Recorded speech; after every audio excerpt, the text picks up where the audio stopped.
प्रिय मित्रों, स्वागत है मेरे माही यूट्यूब चैनल पर। आज हम आप सबको मित्रों, चाहे रामायण हो या महाभारत, यह दोनों ऐसे ग्रंथ हैं जिनके बारे में जितना जानकारी के लिए हम कुछ आपको बताते हैं, बहुत लोगों को यह पता होगा कि सिर्फ सीता के अपहरण के कारण ही राम के हाथों रावण की मृत्यु हुई थी। लेकिन इसके पीछे पौराणिक कारण कुछ और भी है। आइए जानते हैं।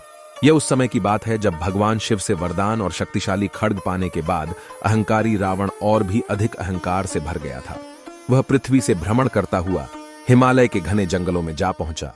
वहां उसने एक रूपवती कन्या को तपस्या में लीन देखा।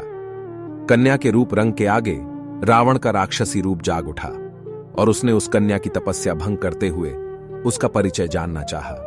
काम वासना से भरे रावण के अचंभित करने वाले प्रश्नों को सुनकर उस कन्या ने अपना परिचय देते हुए रावण से कहा कि हे राक्षस राज, मेरा नाम वेदवती है। मैं परम तेजस्वी महर्षि कुशध्वज की पुत्री हूं।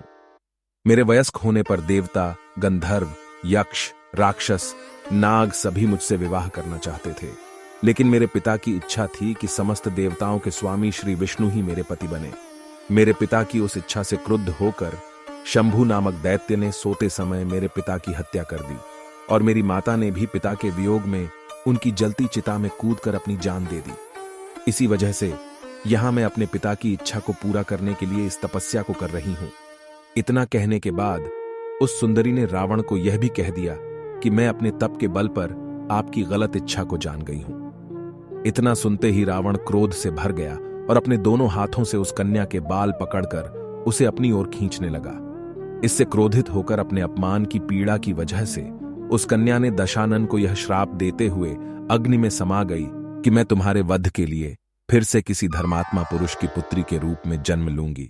महान ग्रंथों में शामिल दुर्लभ रावण संहिता में उल्लेख मिलता है कि दूसरे जन्म में वही तपस्वी कन्या एक सुंदर कमल से उत्पन्न हुई और जिसकी संपूर्ण काया कमल के समान थी। इस जन्म में भी रावण ने फिर से उस कन्या को अपने बल के दम पर प्राप्त करना चाहा और उस कन्या को लेकर वह अपने महल में जा पहुंचा, जहां ज्योतिषियों ने उस कन्या को देखकर रावण को यह कहा कि यदि यह कन्या इस महल में रही तो अवश्य ही आपकी मौत का कारण बनेगी। यह सुनकर रावण ने उसे समुद्र में फेंकवा दिया। तब वह कन्या पृथ्वी पर पहुंचकर राजा जनक के हल जोते जाने पर उनकी पुत्री बनकर फिर से प्रकट हुई। शास्त्रों के अनुसार कन्या का यही रूप सीता बनकर रामायण में रावण के वध का कारण बनी। तो दोस्तों, कैसा लगा यह वीडियो? कमेंट बॉक्स में जरूर बताएं और लाइक, शेयर, सब्सक्राइब जरूर करें।